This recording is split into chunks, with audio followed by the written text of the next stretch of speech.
मुगलों की सबसे खूबसूरत लड़की जिसकी चर्चा खूब थी। आइए आपको बताते हैं मुमताज की बेटी के बारे में, जिसका नाम जहांआरा बेगम साहिबा था। वह एक मुगल राजकुमारी और सम्राट शाहजहां और उनकी पत्नी मुमताज महल की सबसे बड़ी बेटी थी। जहांआरा बहुत ही हसीन होने के साथ साथ बुद्धिमान भी थी।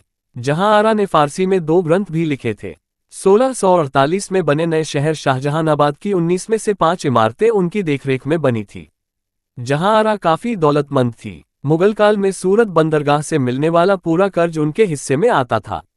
उसने अपने पिता शाहजहां की बीमारी में भी उसकी काफी देखभाल की थी। वह उसकी सुरक्षा पर नजर रखती थी तथा इतनी सतर्कता से निगरानी रखती थी कि शाही मेज पर कोई भी ऐसा व्यंजन नहीं रखा जाता था जो उसकी देखरेख में तैयार न किया गया हो।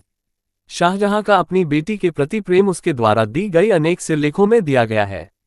एक बार की बात है जब बेगम जहांआरा ने अपने 30वें जन्मदिन के कुछ ही दिनों बाद अचानक ही उनकी पोशाक में आग लग गई थी और उसने अपनी छाती जला ली थी। वह लगभग मर गई थी।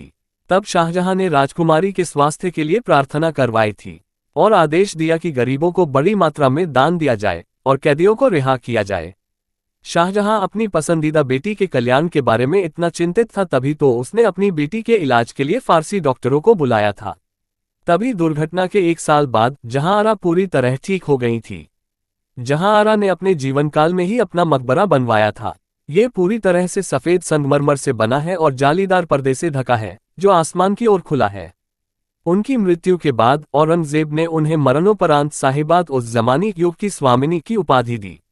जहांआरा को नई दिल्ली स्थित निजामुद्दीन दरगाह परिसर में एक मकबरे में दफन किया गया है, जिसे अपनी सादगी के लिए उल्लेखनीय माना जाता है।